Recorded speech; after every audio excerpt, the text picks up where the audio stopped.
అరవింద్ గారు ఏం చెప్తారు ఫైనల్ గా కన్క్లూజ్ చేసే ముందు ప్రజలకి, రాష్ట్ర ప్రజలకి? ఇప్పుడు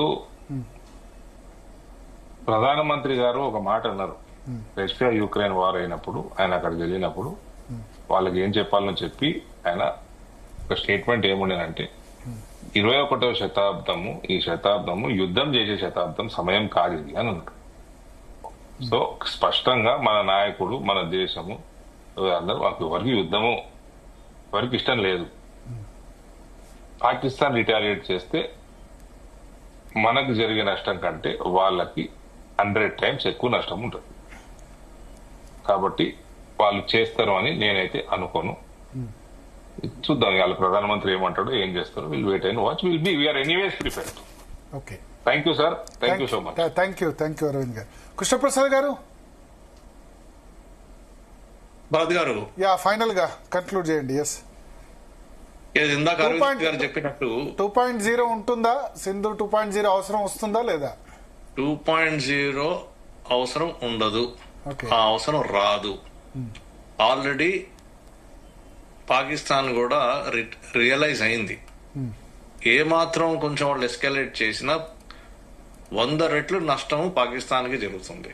కాకపోతే ఏంటంటే ఆ లీడర్లు పోస్చరింగ్ చేస్తారు, వాళ్ళ పబ్లిక్ కి సంజాయించుకోవడానికి మేము మీకోసం పని చేస్తున్నాము, మేము అది చేస్తున్నాం ఇది చేస్తున్నామని చెప్పుకోవడానికి ఒక పొలిటికల్ పోస్చరింగ్ చేస్తారే తప్ప మిలిటరీ ఆపరేషన్స్ దిగుతారని నేను అనుకోవట్లేదు.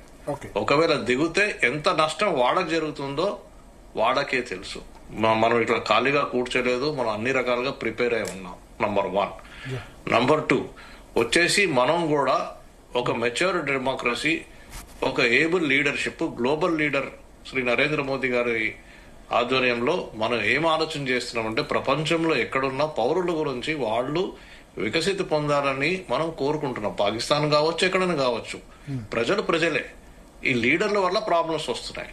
ఆ లీడర్లు ఈ టెర్రరిస్టులని ప్రాబ్లమ్స్ వస్తున్నాయి కాబట్టి వాళ్ళని తప్పకుండా వాళ్ళ నోర్లు మోయించాలనేది మన ఉద్దేశం. అది చేస్తున్నాము, చేస్తాము, ఖచ్చితంగా చేస్తాము.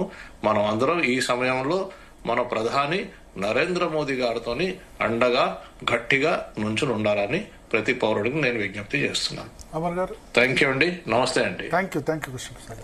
సో ఈరోజు ఎంటైర్ భారత్ సమాజం కలిసి కట్టుగా, అంటే ఇర్రెస్పెక్టివ్ ఆఫ్ పార్టీ లైన్స్, అటు కాంగ్రెస్ అన్ని పార్టీలు కూడా ఒకే తాటిపైన వచ్చి మన ప్రభుత్వానికి, మన ఆర్మీకి పూర్తి స్థాయిలో అండదండలు ఉండడం అనేది చాలా గొప్ప విషయం. సో ఇదే విధంగా మీరు అనుకున్నట్టు ఇందాక నెక్స్ట్ రిటాలియేషన్ ఉంటుందా అంటే 99.9% అది ఉండదనే కనబడుతుంది. ఇప్పుడైతే ఆపరేషన్ సింధు టార్గెట్ నెరవేరింది. ఆపరేషన్ సింధుతో పహల్గాం బాధితులకు న్యాయం జరిగింది అనుకోవచ్చు. అంటే ఇక్కడ మనం అట్లా 1-to-1 కంపారిజన్ చేయలేమండి, ఎందుకంటే అసలు ఇప్పటి వరకు వాళ్ళు ఎవరు అనేది మనం కనుక్కోలేకపోయాం కాబట్టి.